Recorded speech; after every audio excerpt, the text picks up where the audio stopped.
Don't forget to take into consideration what is best for you. Honey, we need to talk, Selma said to me as we were driving the car home after dropping our daughter Ashley off at college. We'd be home in an hour in Rocky Mount, North Carolina, so we'd have plenty of time to talk. It's been an uncomfortable trip, though. Yes, I think we should, I replied. I knew what she was going to say. You still haven't fully forgiven me, even after 8 years. I think we need to see a counselor again.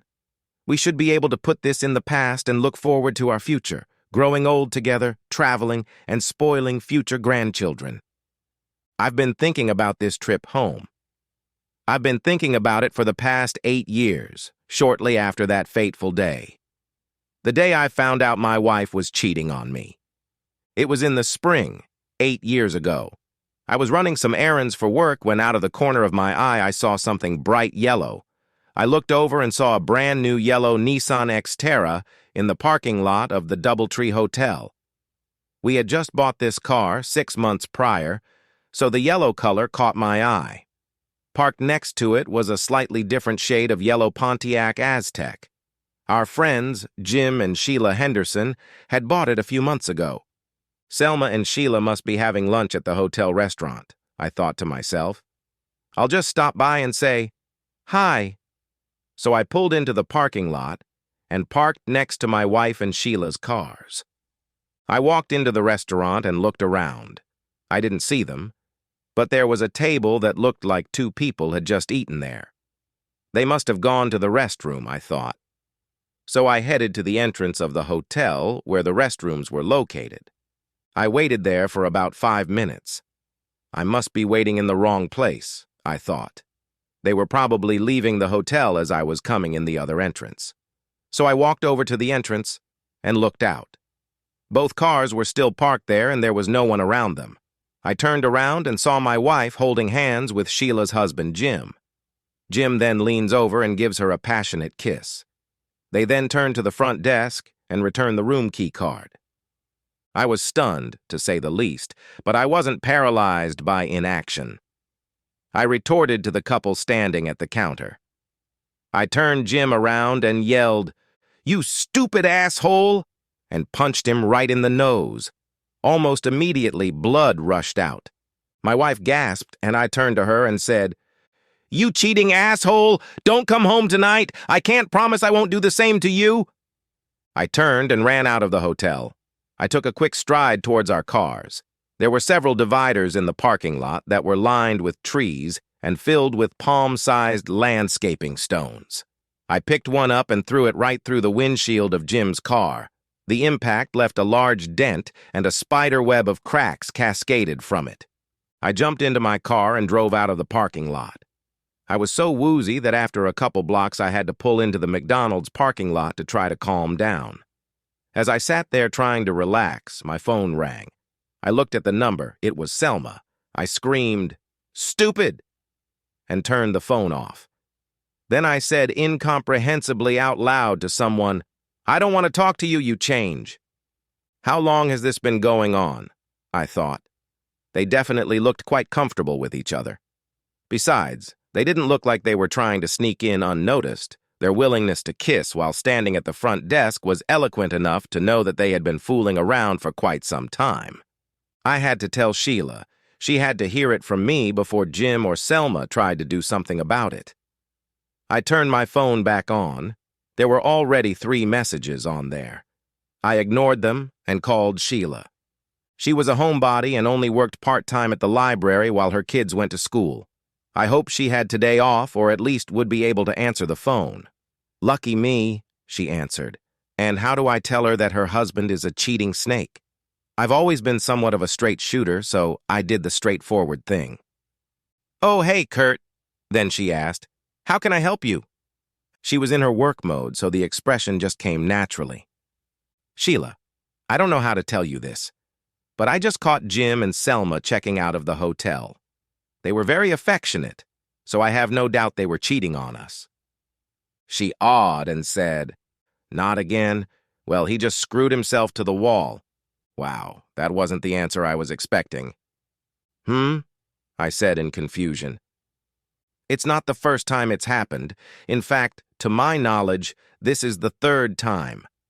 After the last one, I had a post-nuptial agreement drawn up, and we both signed it. Any cheating by either of our parties meant that the cheater walks away with nothing and has to contribute to the household expenses and pay child support based on the percentage of income at the time. He would be paying the mortgage, child support, and spousal support. He screwed up. I knew it would happen again, but he begged me. He didn't want to be a part-time dad. Well, that's what he's going to be now. She was furious. However, I could tell she had thought about it probably a lot since the first 2 times. When she mentioned the kids, it got me thinking. Our kids, Jason and Ashley, were the same age as Sheila and Jim's kids, Ethan and Emily. They were 12 and 10 years old, respectively. I knew I wanted a divorce, but I also knew I didn't want to be a part-time dad. Then Sheila asked, "How are you, Kurt?" "Honestly, I'm kind of numb. I don't know what to think or what to do. I guess I'll have to talk to a lawyer, see what my options are. I hate to say this, Kurt, but Selma will probably get custody of the kids in the house. You'll be a part-time father. I know you love your kids. Maybe you and Selma can work things out." "I don't know. I'm just so angry right now. I can't even imagine being in the same room with her." Believe me, I know I've been in that state. I can't say I'm numb to it, but having been through it twice, I'm not surprised and therefore not as emotional about it. But I'm going to throw him over the coals. When he gets home, he'll probably have a broken nose. I hit him pretty hard. There was a lot of blood, I told her.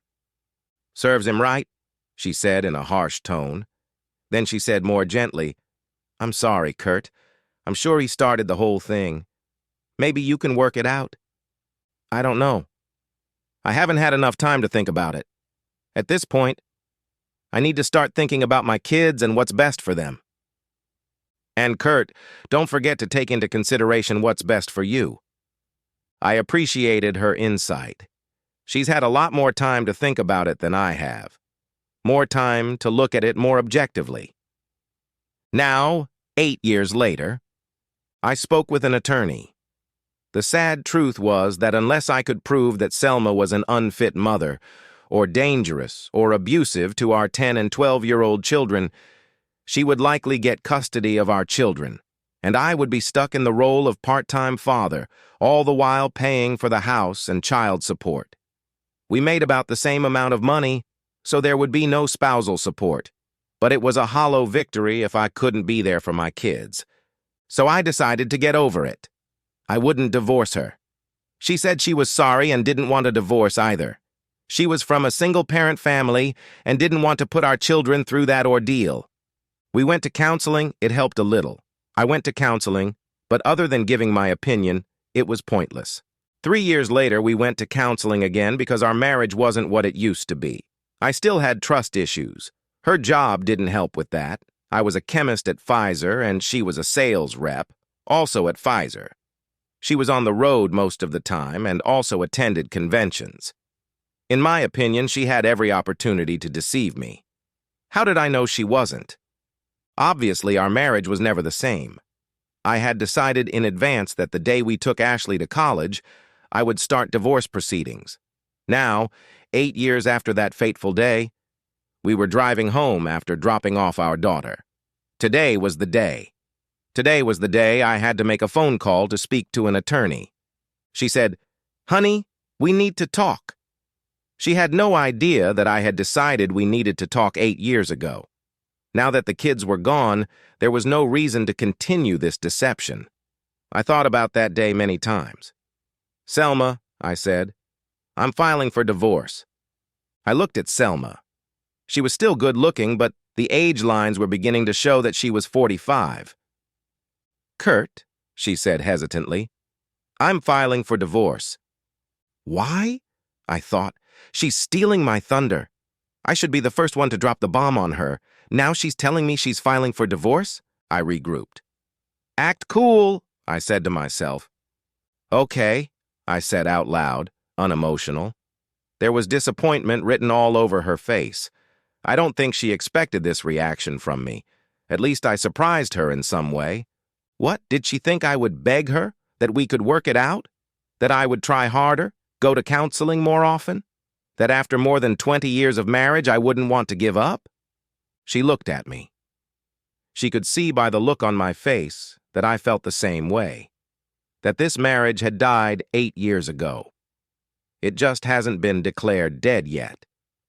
Then she said, I've been offered a sales manager position at Bristol Myers Squibb in Atlanta. I will be moving there in about 6 weeks. So she's been planning that for a while, too. I probably could have seen this coming. The last 8 years have not been perfect, by any means. It took me almost 9 months to get to the point where I could make love to her. The emotional love connection we once shared was all but gone. I know it was all because of me. But she was the cause of it. The woman I loved unconditionally broke my trust. How could she do this to our family? She did this to our family. It wasn't just done to me. It forever changed the way our family would look at life and relationships. On that fateful night, Selma never came home. I never asked her where she was staying or with whom. I have to believe that, unless she was feeling extremely guilty, she was staying at the DoubleTree Hotel. Why not? The room was already paid for. I know from talking to Sheila that Jim came home acting as if nothing had happened. He said he tripped going up the stairs and hit his nose on one of the steps. He also had 2 black eyes from the impact. She said to him, "Grab your trash and get away." He tried to deny it, saying, "Nothing happened." Sheila knew better. When he tried to fight the post-nuptial agreement, I told Sheila to subpoena Selma to testify that they had indeed had sex repeatedly. Selma tried to deny it too at first, but I told her that if she thought I was so stupid, we would divorce right away. She didn't want to do that to Ashley and Jason. She wanted them to grow up in a family with both parents. I told her, "You either plead guilty in front of a judge, or we have no chance of reconciliation." Jim was furious that Selma had turned her back on him, but I told him, "A man admits his mistakes. Are you a man, Jim? Or are you a sneaky asshole?" Needless to say, we haven't spoken to each other since. He actually moved to Des Moines, moving with his job. So, he wasn't even a part-time dad, he was an absentee dad. He hardly ever visited his kids. Our kids knew something was wrong, but they adjusted to the new normal. I wasn't physically or verbally abusive to their mother. I just didn't show her my love like I had done before. Kurt, if I thought we still had a chance, I would have stayed and tried to make it work. Now that the kids are gone, it's just you and me, and you don't love me the way you used to. That would be the right thing to do, Selma said. I understand, I said. It was true.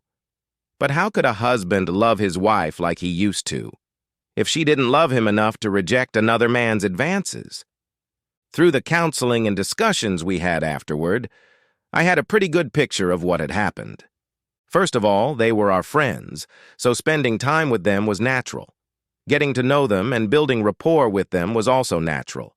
So when Jim came over to my place one day when I wasn't home, it wasn't a big deal to sit and talk. Then, as they were finishing their conversation, Jim asked Selma, "Are you hungry? Would you like to join me at a nice steakhouse and saloon? It's a restaurant in the DoubleTree Hotel." That's where I caught them. She agreed, and after half a dozen lunch meetings, because Selma's schedule was flexible, he finally talked her into getting a room. She told me it was a forbidden high. It was the first time, but once Pandora's box was opened and I didn't notice her guilt that night, it was easier to justify the occasional afternoon delight. "It never took anything away from you," she said. "It was just harmless fun." Well, that harmless fun lasted about 3 months, and they got away with it until I caught them. Even now, I don't think she realizes how much that betrayal hurt me. To love someone and openly trust them, only to have that trust tainted by some harmless fun that changes a person. That's probably why I never reaffirmed my commitment to our marriage. Why commit to someone who doesn't see a problem with their behavior? She probably decided that the only real problem was getting caught. It was quiet as we drove down the highway. Then I said, At least our kids didn't grow up in a single-parent family. Yeah, I'm glad about that, she said. Stability in adolescence is important, and they are better adjusted to life. I would do anything for my kids. Then my first thought was to divorce her and move on with my life. We could each find someone else we could commit to, someone to love and share everything with, someone we could trust. It all came back to trust. Our children saw that no matter what, they could be assured that when they were home each day, we would be there together. I was glad I decided to endure for their sake. The Henderson children had been through some rebellious times. Since Sheila was a single mom and they had an absent father, they had a difficult time. I kept in touch with Sheila. We talked on the phone about once a month or so. Since Jim left, I told her that if she needed anything fixed at home, I would see if I could save her some money. If I couldn't, I would share with her my thoughts on whether to repair or replace. She seemed to value my opinion. I enjoyed seeing her children, too. Our children were the driving force behind our family's friendships. They were in the same grades, so even though they lived in a different neighborhood, there were many activities where we saw them. I wish we had never started seeing them socially, then Selma and I wouldn't have been in this situation. However, was it because of Jim, or would it have been someone else? I would like to believe it was Jim, which would at least allow me to have a little faith in the woman I love. I say love, not loved, because I still love her, just not as much or as much as I used to. It's weird how you define or set parameters for that. There are so many types of love, probably as many as there are different relationships. However, unconditional love is something I've been thinking about a lot lately. Does such a thing even exist? You could say that you love someone unconditionally, like your children, but if they started disrespecting you or, heaven forbid, started physically or verbally abusing you and being actively negative towards you every time you interacted with them, would you still love them? What if they told you, "We never want anything to do with you again," and cut you out of their life? Would you still love them unconditionally? Thankfully, this is not something I have to agonize over. My relationship with my children is very strong. As if reading my thoughts, Selma said, "I'm glad we have good children who love us. They have grown into fine adults and will be wonderful parents, and we will be grandparents someday."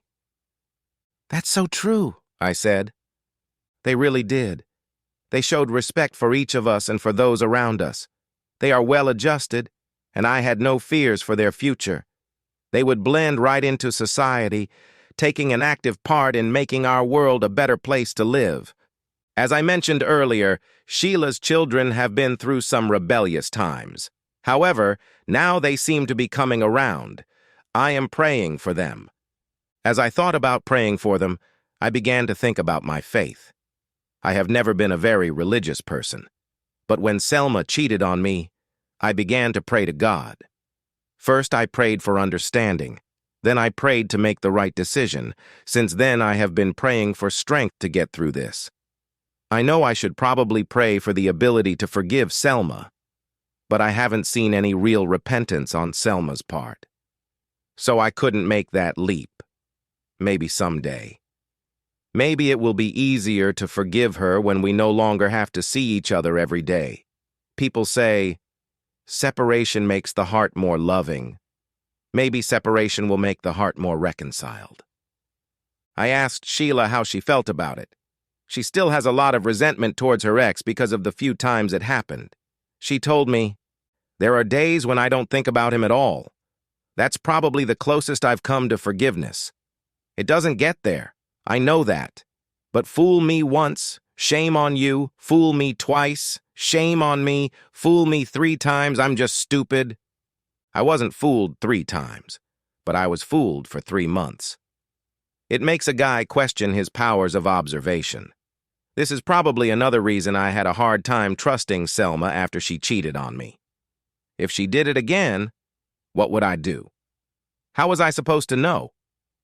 That's why, as I sit here heading home, I'm pondering how to trust not only Selma again, but any woman who may come along in the future.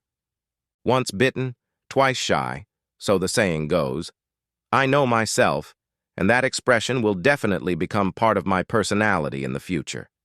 Just another piece of my baggage that I will probably carry with me for the rest of my life. We'll have to decide what to do with the house and everything in it, Selma said. They'll put me in a furnished apartment for 6 months until I get settled, so I won't need any furniture, although I might need some when I get my own place. Some furniture? The whole house was filled with things she just had to have. She could take it all out, I don't care. It would just be a reminder of her after she was gone. I didn't want that. What I wanted was to forget her. If I could forget her, I could forget what she did. We never forget, do we? I thought to myself. She will always be there, somewhere in the back of my mind. You can have it all. I don't want any of it, I said rather sharply. It was the first real emotion I had expressed on the whole trip. You don't want any of it? She asked in a surprised tone. No, I'm starting over with a clean slate, a new canvas to paint a different picture, I told her. Out of the corner of my eye, I saw the sadness on her face. Do you hate me that much? She asked. No, I still love you. I will always love you in some way. But this chapter of my life is almost over. Time to start a new one, I declared. What about the kids? She asked. Oh, they will be there. In fact, they will be an important part of the new chapter, hopefully soon having children of their own. I intend to spoil my grandchildren through and through, I stated. It would be great to have grandchildren. I can't wait. First, though, they both need to finish college and find their true love, she said. True love, I thought to myself. Does such a thing exist? Do we have soulmates? I thought Selma was my true love and my soulmate for life. Turns out she'd only been that way for about 15 years. Maybe she never was. Perhaps it was all a pipe dream. All of it turned to smoke in a matter of seconds 8 years ago. We drove on in silence. After about 15 minutes, she said, I'm sorry. For what? I asked. For everything, she replied. For everything. How could anyone be sorry for everything? Did she regret that we had even met? Did she regret that we had started dating? Did she regret that we fell in love? Did she regret that we got married? What about the kids? Did she regret that we had them? Did she regret having an affair or that I caught her? Did she regret that I just didn't accept it and let things get back to normal? Or did she regret divorcing me? I certainly don't regret it. I just wish she hadn't gotten ahead of me in the stroke. She was quietly crying. Why was she crying? She's the one who made the decision to get a divorce. So did I, but she didn't know that. I think she was crying because I took it so nonchalantly, like I didn't care. I cared. I cared a lot. I cared a lot that I had spent 8 years of my life waiting for my children to leave home. I cared a lot that I went wah-wah with a woman who couldn't stay faithful to me. I cared deeply that all my life plans were ruined because she had to have a little harmless fun. I let her cry. I didn't say anything. I drove on in silence. It was a soothing silence for me. She didn't know what else to say, and I didn't want to tell her anything else except maybe, I hope someday you realize what you gave up just so you could have some harmless fun. We arrived home and went into the house. She stayed downstairs while I went up to the master bedroom and started moving my clothes into Ashley's bedroom. Ashley had pretty much taken all of her stuff so she could have it in her dorm room. This room would suffice until Selma moved out, and then I would go back to the master bedroom. We'd put the house on the market, but in today's market, we'd be lucky to sell it, God forbid, within 6 months. We took out a home equity loan last year, before the real estate market crashed, so we'll be lucky to get what we owe on it. At least the kids' education was financed, at least for the next couple years. Selma was in the kitchen and I suspect cooking dinner. I had almost finished moving all my stuff when she came upstairs. What are you doing? She asked suppressedly. She could see exactly what I was doing. I'm moving my stuff into Ashley's room, I said, as if nothing had happened. She looked at me and then asked a stupid question. Why? I turned around to put the last of my socks in the dresser and just looked at her. You didn't have to do that, she stated. We could have spent the next 6 weeks in the same bed. That would be best, I said without any emotion in my voice. Nothing would have to change, she said. We could still act like a normal married couple. For the last 8 years, we hadn't been a normal married couple. Sure, there were times when we laughed, had fun, did the things every married couple does. There were even good times during those years. There were times when I didn't even think about her betrayal. But whenever we started doing anything physical, the memories always came flooding back. Our lovemaking was good, but it was never great afterward. In the back of my mind, I was always holding back. I'm sure she felt it too. Selma, I said, you'll be gone in 6 weeks. But the truth is, you left me 8 years ago. I know it was painful. I could see it in her face. If she had any doubts about her decision to divorce, they were gone now. She knew I had no reservations. It was the right decision for both of us. She hesitated, turned around, and then said, Dinner will be ready in about 15 minutes. The next 6 weeks were filled with packing. We talked to a realtor about selling the house. He said that in the current market, it could take up to 6 months or more to sell. I would stay until the house sold. Breaking the news to the kids was something we did together. We went to each of their colleges and took each one to a nice restaurant. Jason took it the hardest. We all had wet eyes as we discussed divorce. It would be amicable. Although we still love each other, we are estranged, we told him. He would find out the truth a couple months later when he asked me why we were divorcing. I couldn't lie to him, so I told him everything. Ashley's reaction surprised us both. We sat down and started eating. She could tell something was wrong. We asked Jason not to tell her anything, but I'm sure he mentioned something that put her in that mood. Selma said, Honey, we need to talk. She replied, Yes, I think we should. There wasn't much emotion in her voice. Honey, that's not easy to say. She hesitated, then said, Your father and I are getting a divorce. After a second or so, she said, Good. I had a flashback from 8 years ago. My daughter was more like me than I realized. She handled the situation stoically with absolutely no emotion. This attitude made Selma stutter as she tried to comfort Ashley. Ashley said, I understand, Mom. I'm not a little girl anymore. I can deal with this. I thought we shielded our children from our problems 8 years ago. These comments of hers made me think that no matter how hard we tried to hide it, she knew. Perhaps she overheard our argument and kept it to herself all this time. I felt sorry for her. She shouldn't have had to worry at such a young age about the problems we were having. The rest of the meal passed in a somber mood. She really seemed to be okay with it all. We were the ones who had a hard time dealing with our daughter's reaction. The day came when Selma left for Atlanta. We hardly said anything at all. She said to me, I still love you. I told her, I wish you success in your work and in your life. Then she said, If you need anything, let me know. Selma, we will see each other at special family moments, graduations, weddings, and the birth of our grandchildren. Let's be cordial and pleasant to each other. Of course we will, Kurt, and we will both spoil the grandchildren as we always planned. I smiled and said, I know we will. She smiled at that too. It was a little surreal wandering around the empty house that night. She took pictures, trinkets, and a few pieces of furniture, as well as her clothes and jewelry. It made the house seem more empty than it actually was. However, to be fair, 8 years ago she had taken some things out of the house that made it seem emptier then too. Weeks turned into months, and finally the divorce was finalized. No fanfare, just a letter in the mail saying I was now a single man. I didn't celebrate as much as I could. I felt like I had somehow failed. I didn't hear from Selma, but I'm sure she received the same notice. There was probably nothing special about it. I'm sure she had already moved on and started dating again. I, however, took my time. Ashley called me like that the following week. I think Selma must have called her. Ashley wanted to sit down and talk to me.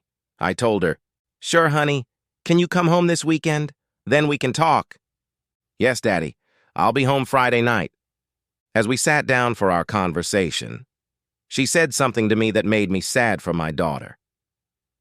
"Dad, I knew something was wrong over 8 years ago. I overheard you and Mom arguing. I didn't realize it at the time. You accused her of cheating. Even before that, I knew cheating was wrong. I just couldn't understand why it was such a big deal. I didn't realize it until a few years later you were screaming about your mom cheating on you with another man. I also heard that you wouldn't divorce for Jason and me. We discussed everything that had happened. She understood what I had done and why. She told me that she never told Jason. She knew Jason couldn't handle it. He idolized his mom. My daughter was an amazing person. She would have been a great mom. 3 years later, I finally met the woman who completely changed my life. I was 48 years old and a little hesitant about whether to get involved with someone. I met a 40-year-old woman named Jackie. She was a divorced woman with 2 children, actually already grown, 18 and 20 years old, a girl and a boy, respectively. 6 years ago, she decided not to wait for the kids to grow up and divorced her unfaithful husband. When we first started dating, having been set up on a blind date, we both still had trust issues. I didn't want to waste her time, so on the first date I told her all about my past failure and told her, "I have trust issues because of it."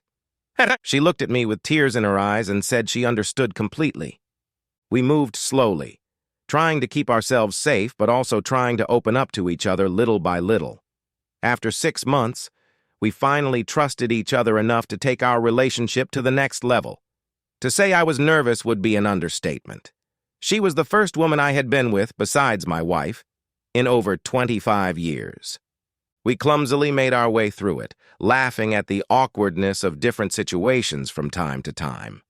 However, we finally found our rhythm and spent some enjoyable hours exploring each other's bodies and what each of us liked and disliked. Our relationship developed and her children, Aaron and Julie, seemed to accept me and even liked me.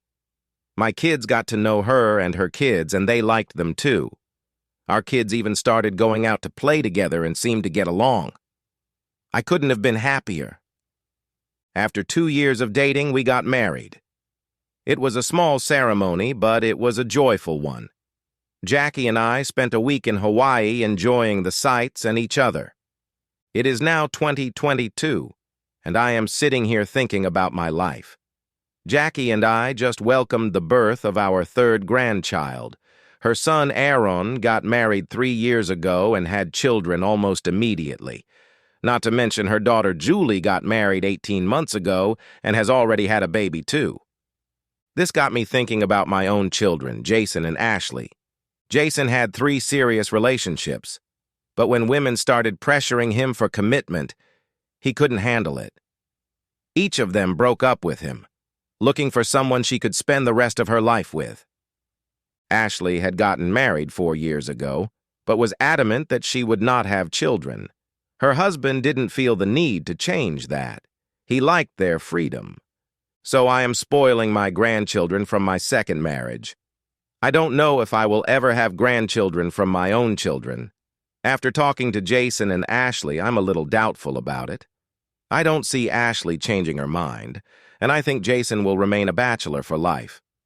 Selma never remarried, opting instead to date, though, as her boyfriends get older and older as she goes on. She continues to pester Jason and Ashley about the grandchildren. I think she will continue to be frustrated, both with the expectation of grandchildren and her single life. I ran into Sheila last week. She told me that she has been a grandmother 5 times now. Her children have both been married and have led wonderful lives. It seems that after their tumultuous teenage years, they have settled down, gotten degrees, good jobs, and found their soulmates. Hearing this made me wonder. Did I do the right thing by my children? Did 8 years of marriage, just for the kids, cause irreparable damage to their psyche? Is that why one can't make a commitment, and the other doesn't want to bring children into this world? I just don't know. But one thing keeps coming back to me. It's what Sheila said on that fateful day. I said, "At this point, I need to start thinking about my children and what's best for them."